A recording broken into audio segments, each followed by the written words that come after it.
dobry Państwu, good afternoon, ladies and gentlemen. Welcome everybody. I'm glad that so many of you arrived.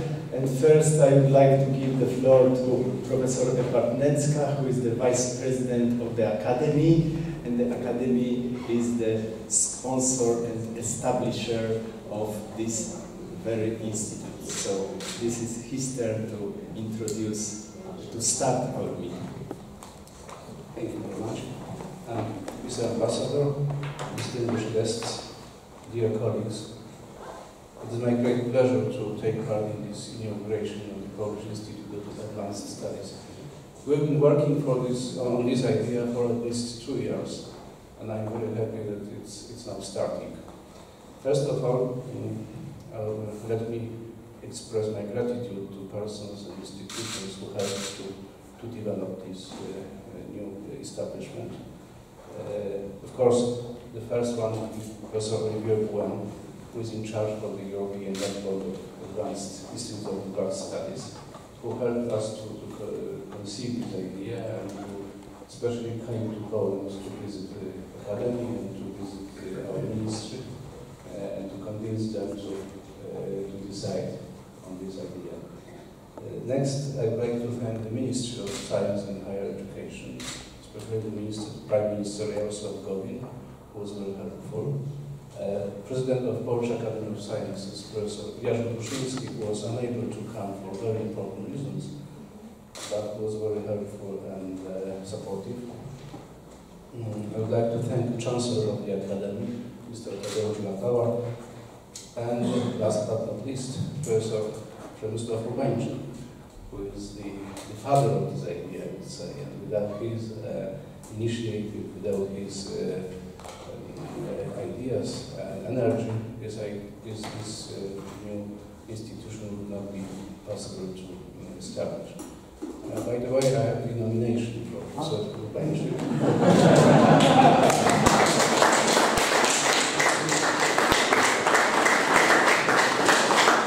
This is the nomination for the post of the director of the Polish Institute of Advanced Studies. We are now in the premises of the Institute of History of the Polish Academy of Sciences, so my thanks to the director of the Institute, Professor Witkowska-Zaremba, who helped us to establish ourselves in this building. Why we have decided to build this institute? Well, advancement of science is always good, so that would be the sufficient reason, but we have other reasons for that, more practical, by the way. We would like to help to establish cooperation between our scholars and distinguished scholars in humanities and social sciences around the world, especially Europe. And it's our hope that these links of cooperation will allow further cooperation, and particularly will increase the number of ERC grants granted to our scholars. The number of ERC grants is very low in Poland, and we are doing our best to increase this number. And this initiative is conceived at least for this reason. So I would like to express my hope that the new institution, which is the Polish Institute of Advanced Studies, would be a fruitful floor for cooperation between different circles and different communities in the Polish science. First of all, I'm very grateful that the Polish Academy of Arts and Sciences, located in Kraków, agreed to cooperate with us, and thanks to Vice President of the Academy, Professor Andrzej Borowski. Second, I hope that this initiative, this institute, will allow cooperation between the distinguished scholars and the institutes of the Polish Academy of Sciences, particularly the institutes of the first division of the Academy. The first division is for the humanities and social sciences.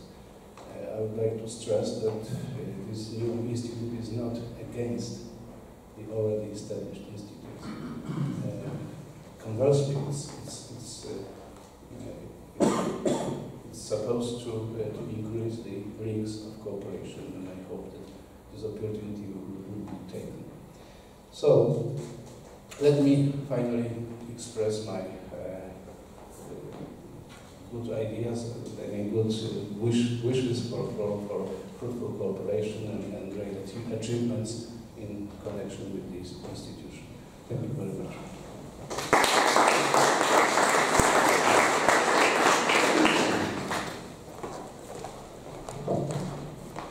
Now I would like to say a few words on the PIASt, to present it very shortly, but first to tell you what is the following sequence of events. We'll stay here rather shortly. The next one will speak Olivier Moin, who will present the global perspective of the Institutes of Advanced Studies. And then we will move upstairs, where is the premise, the seat of the PIASt. So, and I would like again to thank the directors, the three directors of the Institutes of the Arts of the Polish Academy of Sciences, who are our hosts, who were so kind that they offered us this seat, so we can stay in this beautiful building. And also thanks to we have here three vice presidents of the Academy who were very helpful, and it was really unexpected how everybody liked this idea. That's why it took only 2 years, as Professor mentioned. And also there are several directors of the institutes of the first division, and we have here four first fellows who were so great to come to join the institute, which was at the stage of being established. So Professor Ian Wood from Leeds. So later I think you can talk to them and ask any questions whether they like it or not. Professor Victor Rosenthal from Paris. Professor Riccardo Pozzo from Rome. And Professor Michael Esch from Leipzig there. So just very short introduction why the PIASt was established. This map, which was made in Paris, I borrowed it, I stole it from Olivier Moin. It shows clearly why there was a need to establish Institute of Advanced Studies in Warsaw, because without this map would be obviously incomplete. So we are joining the already existing network. So it is a sort it's not like usually in Poland we like to invent the wheel from the very beginning, again and again. Here we use the wheel, the idea of the wheel that already exists. And we just, we have been trying to fit it in the Polish legal system, which is not so easy. So we are in a very good family. We hope that this year, or maybe next year, we will be accepted as members of the network of institutes of advanced studies. But all this happened thanks to enthusiasm and support of really many people. Really many people whom I here thank, and there are too many to name them.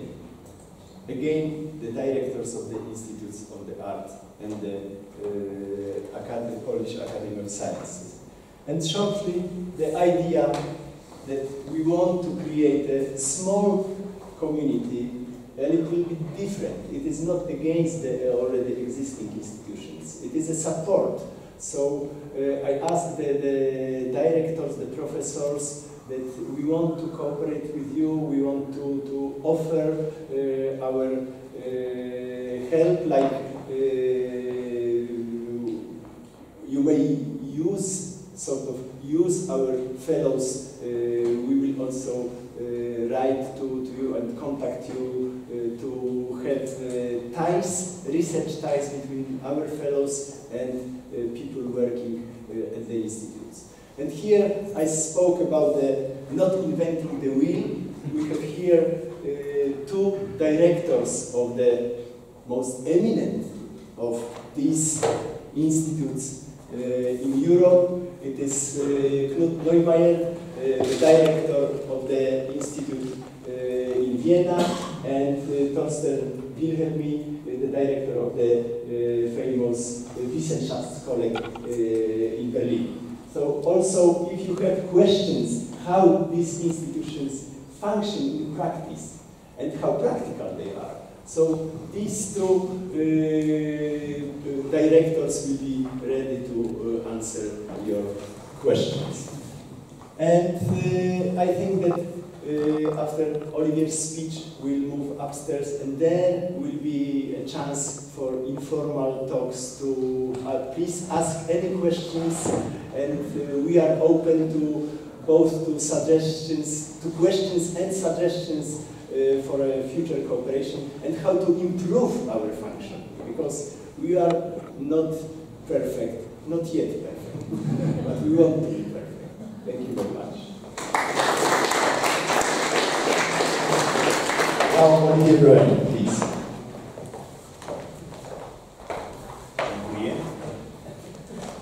Dzień dobry.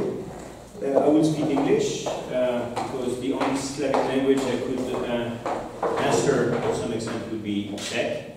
But as two people in less than 1 hour told me to speak Czech, then it's a funny language to us. I will speak English. I will stick to English. I will very briefly introduce some of the characteristics of the Institute for Advanced Study, and I'm the head of a foundation in France, the Réseau Français des Instituts d'Études Avancées, that will translate into the network of French Institute for Advanced Study. And Przemysław Urbancik has been a fellow in one of the 4 institutes we have in Nantes, Paris, Lyon, and Marseille. And he was a 1-year fellow in Lyon back in 2014-2015.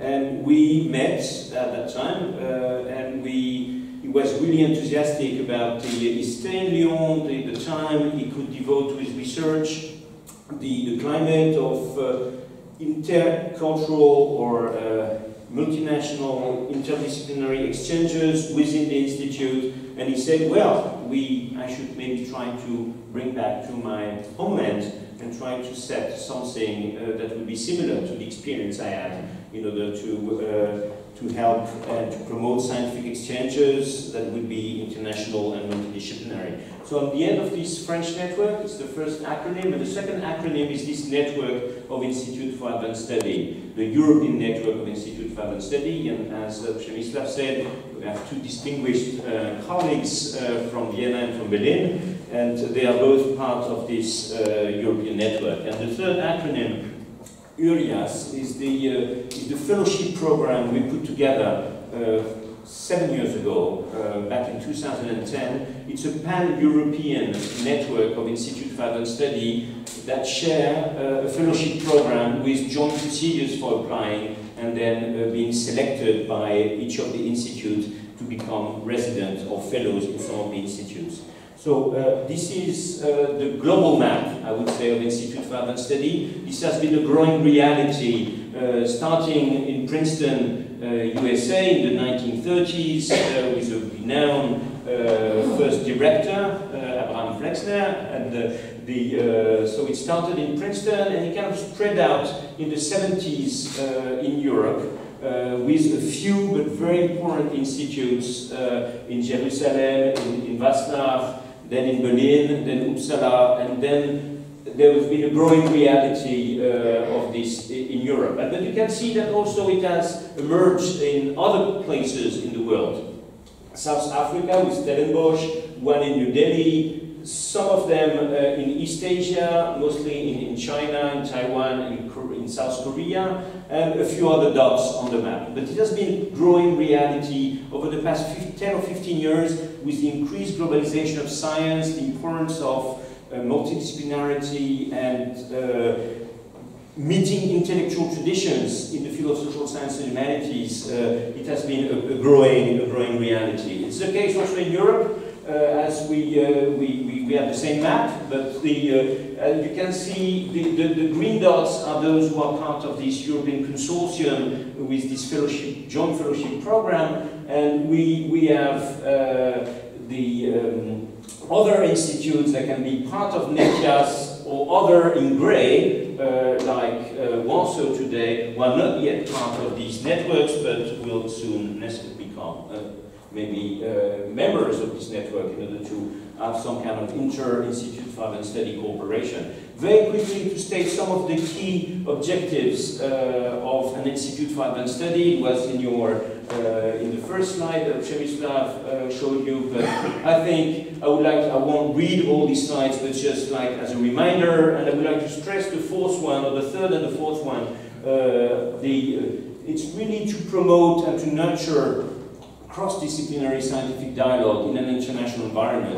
It's an expression we heavily borrowed from a former director of the Wissenschaftliche zu Berlin, Wolf Le Bénis, who was speaking about a learning community. The idea is to bring together scholars from various disciplines with very different intellectual traditions and to talk and to discuss and to exchange with a mix of, I would say, formal and informal possibilities of exchanging ideas and projects. And the idea is really to nurture new ideas and to broaden scientific horizons, to go a little bit beyond the over-specialization of knowledge that we've been witnessing over the past 25 years, and really to be able to engage into a discussion across disciplines in focusing mostly on bottom-up or blue sky research, as we say in Brussels. And here we have blue sky today. So this is really to work on fundamental research, to make progress, scientific advances, and to be able to, in this extraordinary setting of an institute funded study, to have the possibility to go beyond what we already know in order to do this in a collective manner. Obviously, it also contributes to the international attractiveness of the home institution or the home country. It really complements the various initiatives in higher education and research that are already taking place in many of the countries. And also the idea is to produce a long-term scientific impact across involving local and national scholars and institutions, but also developing strong international relations. So we have 5 basic criteria. At the very beginning, I remember our first discussions when he said, well, I would like maybe to promote this idea in Poland. I said, okay, that's a great idea, we can help you, but there are some criteria to be met because it's not a registered label, Institute for Advanced Study. You have many different Center for Advanced Study or Institute for Advanced Study, or some of the very well-known Institute for Advanced Study don't have the name, like the Wissenschaft or the Institute for the Wissenschaft of Mention. So we need to agree on a set of principles and a set of criteria in order to have the good outcome of an Institute for Advanced Study is able to produce. So the first one is to focus on individual scientific excellence. Even though themes or groups or scientific priorities can be assigned to part of the invitation policy of an Institute for Advanced Study, the idea is really to concentrate on individual scientific excellence. Emerging people, more confirmed people, but really focusing on the individual excellence and the innovativeness of the scientific projects to be developed during the stay at the Institute. The second element is to build this international and multidisciplinary learning community, to borrow again the expression of Wolf Le Bénis. So really to foster transcultural, transdisciplinary interactions through many different possibilities. The idea is to promote some kind of scientific collegiality through internal seminars, lunches, dinners, joint events, but the idea is really to make it happen. And institutes are very good infrastructures or research infrastructures that are conducive to promote and to achieve this dialogue. There's a question of minimum size. We are not there yet because you have 4 fellows for 5 months, but in the coming month and coming years, I'm sure that you will smoothly and quickly reach this minimum size, because if you have a community, if you're talking about this multidisciplinary and transcultural dialogue, you need to have at least a group of 15 to 20 people. Otherwise, at some point you would exhaust the potential of an interdisciplinary or international conversation. So we set together, like back in 2011 in Bucharest, this set of criteria. The fourth one is really scientific independence. If you believe in the complementarity of an institute for advanced study vis-à-vis other institutions, then you need it to be independent. Independent, maybe legal independence, but more importantly is the scientific independence. The fact that you have scientific leadership, you have someone who's taking care of the invitation policy, not alone. You have like an open call for applications, you have a scientific advisory board, and Przemysław was telling me that he's finalizing the composition of the International Scientific Advisory Board, so you have mechanisms to ensure that the invitation policy will meet the objectives of the institute and the quality that is requested. So you need scientific independence for leadership and for the invitation policy, so that it can really complement the other mechanisms that are already existing in the country. And the fifth one, now today it's difficult for everyone to talk about financial sustainability, since we all living under hard budget constraints. We don't know what tomorrow will be made of, but still, the point is that it's not a fixed term program, it's not a fixed term initiative. We don't know whether we can fare for 5, 10, 15, 20 years, but at least we know that it's not a short-term initiative. This institute has been developed and is here to stay. So beyond these 5 criteria, and I'll be very quick, there's a strong diversity in the family or in the families of Institute for Advanced Study in Europe and across the world. If I were to take some of my institutes with the one in Berlin or the one in Vienna, you would see a lot of differences, organizational forms. You can range from a highly independent Institute for Advanced Study supported by a foundation up to what we call a university-based Institute for Advanced Study that would be supported mostly by one university, and this would be the university-based Institute for Advanced Study. So the relationship with universities and or national scientific academies can be very different across our 23 members. We have some institutes supported by national scientific academies. For example, in the Netherlands, the NIAS, the Netherlands Institute for Advanced Study, is supported by the Royal Academy of Sciences. You have other institutes that are really based on universities like Freiburg and Bologna and others like Marseille. So the territorial scope, to show the diversity and the potential, you have more exchanges with people who are a little bit different than you are in order to benefit from exchanges. So territorial scope, some of these institutes, and I would say that PIASt, it's the Polish Institute for Advanced Study, it's not the Warsaw Institute for Advanced Study. So the territorial scope is the nation, in a sense. It's under the umbrella of the Polish Academy of Sciences. So this means that, and we have examples, the Netherlands, Sweden, Israel.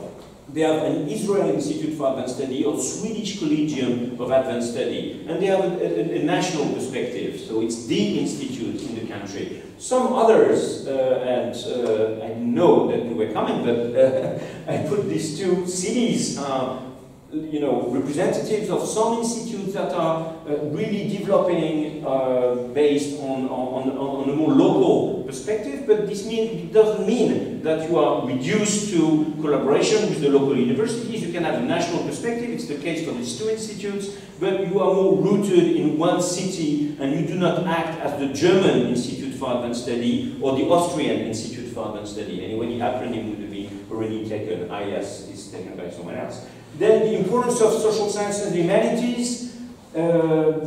You have also wide diversity. Some institutes are more or less exclusively or giving a key importance to social science and humanities. I think it's very wise and very important because there are many questions, especially when you see that at the European level, that a big chunk of or big part of the Horizon 2020 is devoted to societal challenges. This means like energy, health, climate, security, inclusiveness. We need social sciences everywhere. That's the motto of the Commission, but we at the Institute for Advanced Study, we can be actors and we can be promoters of this dialogue across disciplines, also with beyond the social sciences and humanities, obviously, with hard sciences like life sciences or physics and so on, but we need a key input of the social sciences and the humanities, and Institute for Advanced Study are very important for that. Then I go very quickly to the last one, or the last two ones.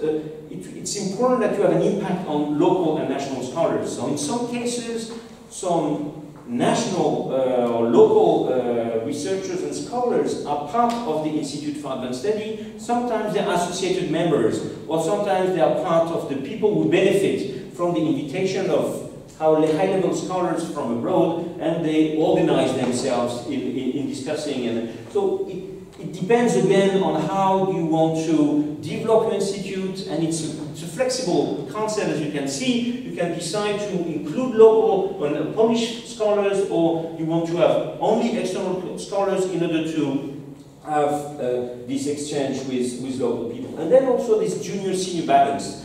Some institutes focus on postdocs and young scholars. Some institutes have a mix between the two. So again, it's up to the Academy and the Institute to decide. And then the final one is about the collegiality management, the way you want this, what I call serendipity and beyond, in the sense of the fact that you have this informal exchange, scientific exchange, but it's a managed one in a sense. You promote the conditions for this. So my last slide is about the impact. What do you expect from that? Professor Netska at the beginning said and stated some of the objectives. I think we can have two types of objectives. Those on fellows, and I think it would be interesting to hear on a maybe informal way with the four first fellows here how they see this residency impacting positively their research and the scientific production. But what we've seen consistently over the past years and decades in some cases is that on fellows it has a really positive impact in terms of getting awards, getting positions, and increasing the scientific networking, and as you can see, a lot of good things going at individual level. But you could say, especially for the supporting institutions, what is my interest? That's great that colleagues, scholars from the social science and humanities will improve their knowledge and improve their career, but we as supporting institutions, what do we get out of that? And so I kind of concentrating maybe on the last three ones. You can be sure that it's really a powerful tool for internationalization and growing and lasting scientific collaborations, because one of the key ideas with the Institute for Advanced Studies that the scientific exchanges or the scientific collaboration between the foreign guests and the local scholars go way beyond the time of the residency. The idea is that you have a concentration of time and attention, but the idea is to develop and to extend, and we've seen that across the board. Like most of the fellows, or the midweeks, or the residents in the institutes, they build long-lasting relations, scientific relations, and this can be of many, many kinds, but we've seen a lot of good projects and good collaborations across institutions, across scholars, among scholars, but also among institutions. And my final point, since it was your first concern when you stated the ERC, at the individual level, it really helps a lot of scholars, especially young ones, to have the time to concentrate on their own research, to meet, and to do that in an international and multidisciplinary environment. And it is highly regarded by the ERC panels and the evaluation process as a very strong feature for their career. But also at the institutional level, you can see through the development of these projects and the development of these scientific collaborations, a lot of opportunities to connect the output, even though we don't measure that much the output of the Institute for Advanced Study, but we see a lot of very positive impact on the possibility to develop projects, initiatives connected with the European funding, the Horizon 2020 and many other European and international schemes. This is something that we've consistently seen over the past years in many institutes, and I'm sure that in Poland it will be the same. So again, I would like to wish the best to this institute, and there will be a meeting next month in Germany, in Delmenhorst, in one of the institutes, and Przemysław will report to the progress made by the institute, and this is a welcoming family, and I'm sure that there will be many occasions to develop collaboration between us. Thank you.